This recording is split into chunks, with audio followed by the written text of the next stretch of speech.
For doing the honors as well. Thank you so much. With that now, ladies and gentlemen, please do not go anywhere. We'll start with our next session right away, which is on attack surface versus exploitable attack surface and the role of AI. So now, ladies and gentlemen, I would like to call on stage Mr. Sudheer Kanumalli from CyberMindr. Sudheer, can we have you on stage, please?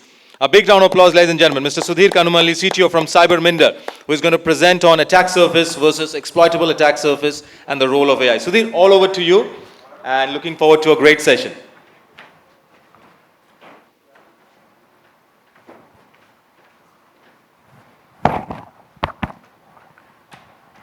Hi everyone.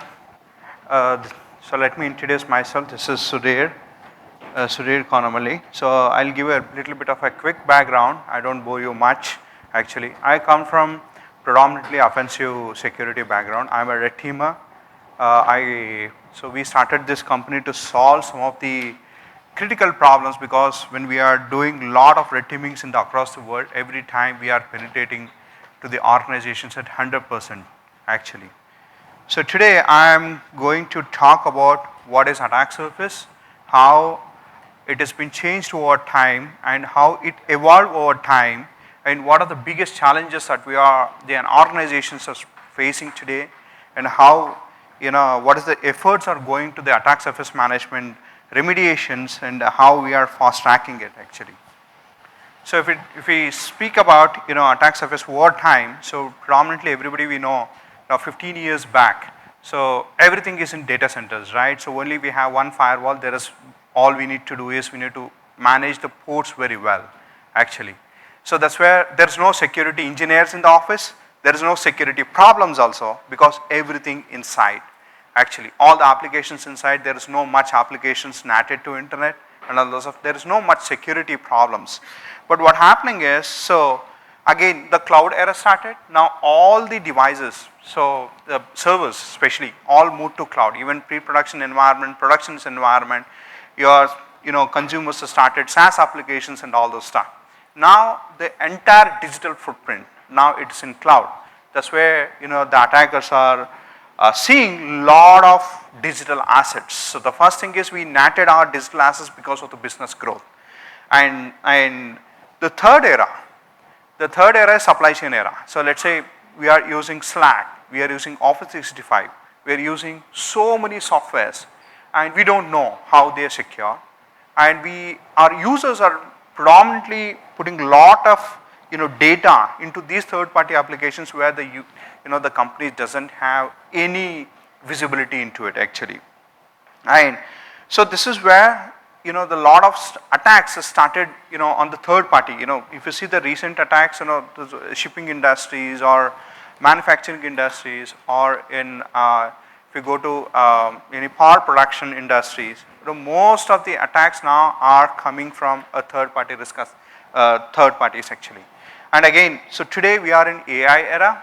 So AI era, so it is like, so our applications are on public, our data is on public, our users now are more internet savvy. So with this particular, with any AI, I can construct a fake profiles and fake assets and impersonations and everything. It is so much easy and we never get caught. So your attack surface now, it is changing over time. And the defenders, it is so hard to cope up with these, so changing attack surface.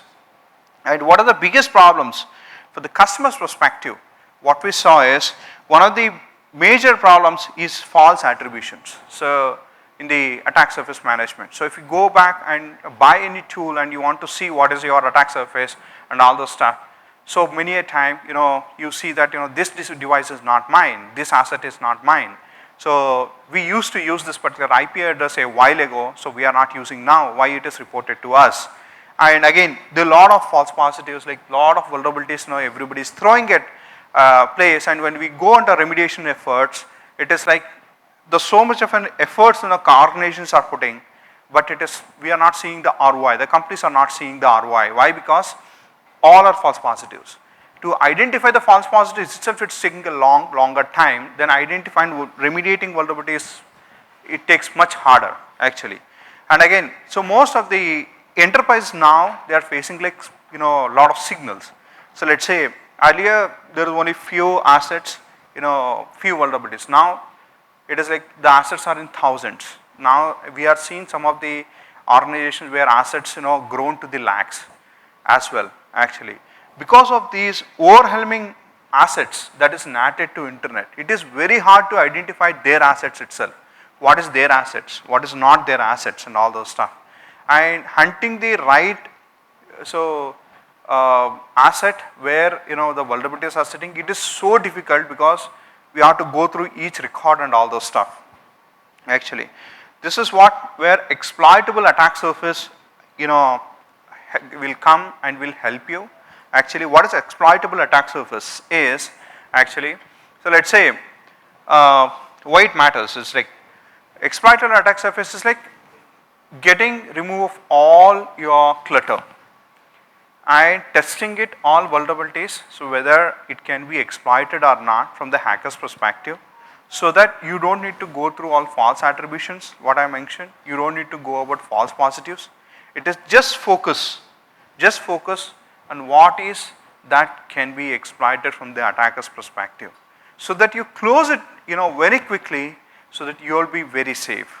Why we have to close it very quickly? Because we are in AI era. So today, if I take all your telemetry data of a subdomains, okay, I just post it, that my AI, ChatGPT will give you which are the subdomains are live, which are the subdomains are not live, which are the subdomains carrying what vulnerabilities and all those stuff.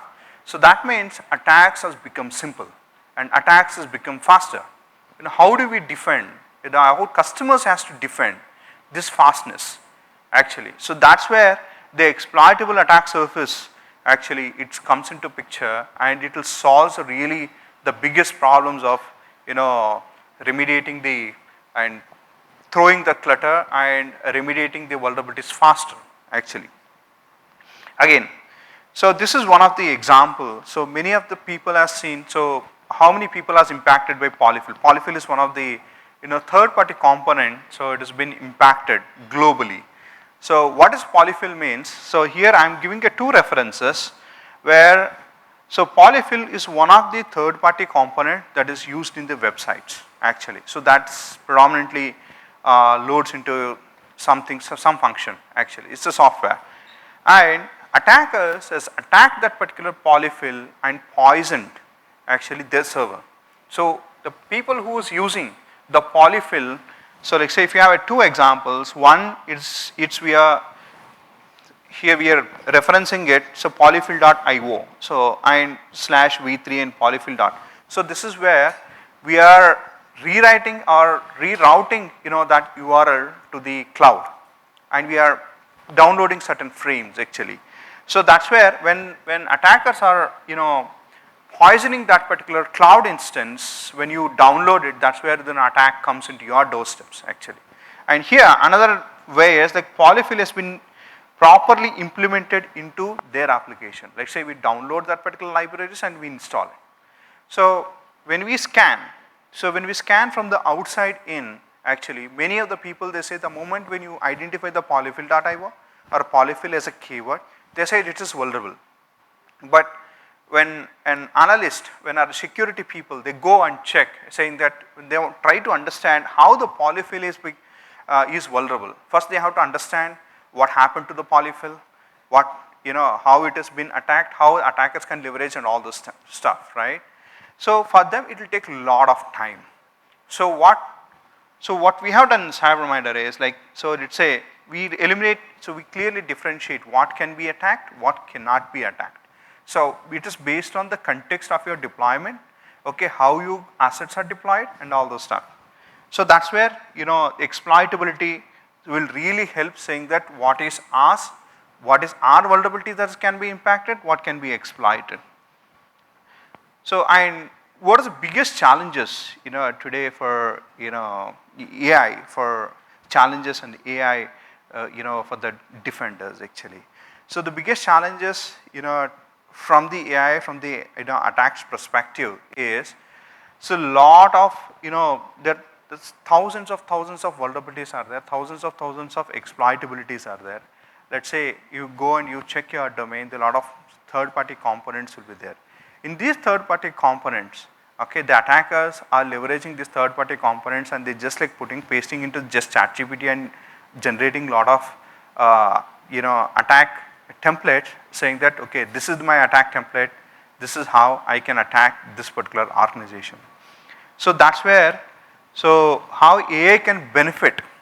So to the defenders is, we can use the same technique to rerun the entire ecosystem and they can get the things out.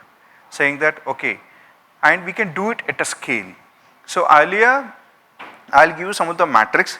Earlier, so for 1,000 assets, there used to be around 2,500 plus loopholes, so vulnerable loopholes. Let's say either it is a CVEs or misconfigurations or something like that. It's to be a 2.5x.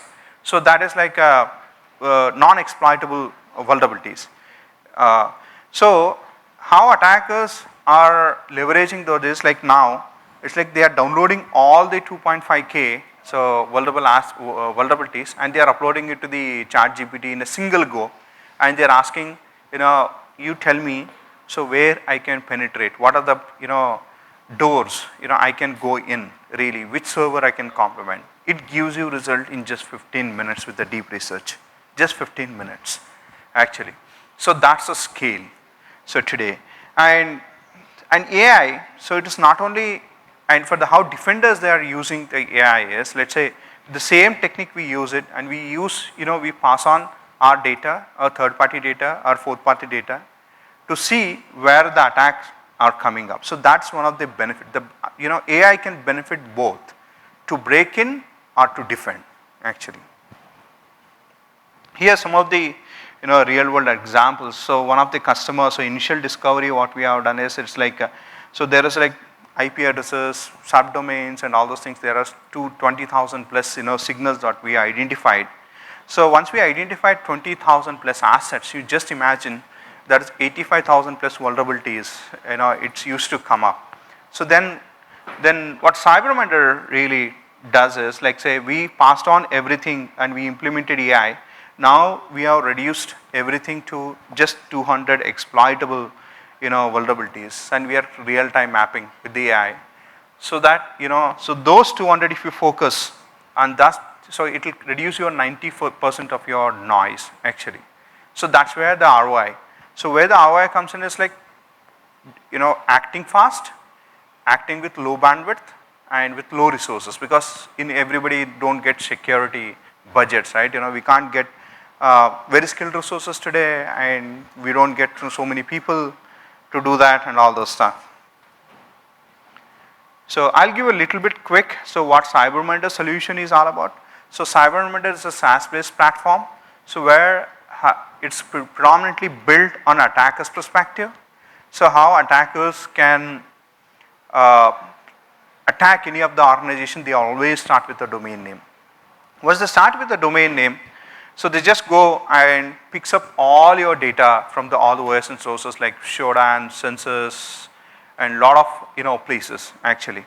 So and they will enumerate your subdomains, your certificates, your mobile applications, your websites, who are the CISOs, who are the security people, who are the application developers, what is their GitHubs. They'll hunt they're taking their personal GitHub, email IDs, and they will hunt, is there any GitHub repositories available. It is like the reconnaissance tactics are today so huge. So if I even test, check by saying that in AI, saying that what is the reconnaissance strategy based on this particular domain, I had to follow. The AI will give you saying that these are the 30 OSN sources, or these are the 15 OSN sources, these are the 10 OSN sources. You need to look the data, and this is the thing. So we are in that era actually. So again, CyberMindr picks up the data from the 30 plus OSN sources, and we implemented AI into our platform. So that's called Predict Engine. So what we have done is we are taking all your DNS telemetry and we are passing on to AI to get the subdomains out. So that's where when we are getting 25% more assets that is nowhere you can see in any other platforms out in the internet actually. So that's where we get additional assets. Once we get additional assets, we completely scrapping all the deep and dark web, saying that what is your compromised assets, whether your employee's personal email IDs are got compromised or personal endpoints are got compromised and all those stuff. So once we get all the data, our biggest challenge is validate. Again, we use AI here for the validation. We pass on the thousands of records to our machine learning and AI algorithms to validate, and those will validate with an accuracy. So today we are accurate at 0 point. So it's like our false positive rate with the validation is less than 1%. Actually, 99% of the time we are very accurate on the asset discovery. Actually, once we validate everything, so that's where we create, a multi-stage attack engine. Again, this is an AI based. So this particular multi-stage attack engine is purely context based. So it will identify the ports, we identify the risks. Based on the risks, it will automatically generate a script. It automatically creates, that attack template. And today we are using around 16,000 attack templates onto the context. Again, we feed it that to AI again. So these 16,000 will power more attack, templates with the use of AI. So that's where a multi-stage attack engine will exploit, all the assets, and it will test what is that, can be exploitable. And it will give you the true context, and it will give you the true vulnerabilities, and it saves you a lot of time. So you don't need to hunt, a needle in the seashore kind of a thing. So the closing thought, this is what, so we are solving biggest problems of, false positives, false attributions. Actually, we are bringing attacks at scale. Like say how an attacker want to attack your organization. So with our platform, you can simulate by yourself. So we have built a complete scanner, so AI based scanner, so that you can run the entire ecosystem by yourself. There is no system dependencies required, and it is just like all you required is just like domain name. That's it. So your organization domain name. From there, our platform will construct everything, right from the beginning to the end, identifying from the domain name. So it's like identifying the assets to the identifying the vulnerable assets and bringing that particular one vulnerable attack path, actually. So that's what the CyberMindr does. Okay, so any questions for me? Ladies and gentlemen, a big round of applause for Sudheer here for that wonderful session on attack surface versus exploitable attack surface and the role of AI, and wonderfully presented by Mr. Sudheer Kanumalli from CyberMindr. In the interest of the time, we can still take one question maybe. Sudheer and the entire team of CyberMindr is there throughout the day. So my humble request, please do reach out to them. They have a beautiful stall outside. And I'm sure Sudheer and the entire team will be more than happy to assist you with any kind of help, and also let you know more about their products and services. Any question, please raise your hand. We'll pass on the mic. I request you to introduce yourself and the question, and Sudheer is here to answer. Do we have any question from the floor? Any question, ladies and gentlemen? Well, sometimes when there is no question, Sudheer, you can understand it's a great session. Yeah. Sudheer, I want you to be on stage. I would like to call on stage Mr. Himanshu Sharma, Chief Technology Officer from Gramax GMR Group, to kindly come on stage and do the honors of felicitating our speaker here. Thank you, Himanshu ji. And here comes the certificate. Mr. Sudheer Kanumalli, ladies and gentlemen, from CyberMindr, for that wonderful session on attack surface versus exploitable attack surface and the role of AI. And thank you, Sudheer, for that last 20 minutes of wonderful presentation and session.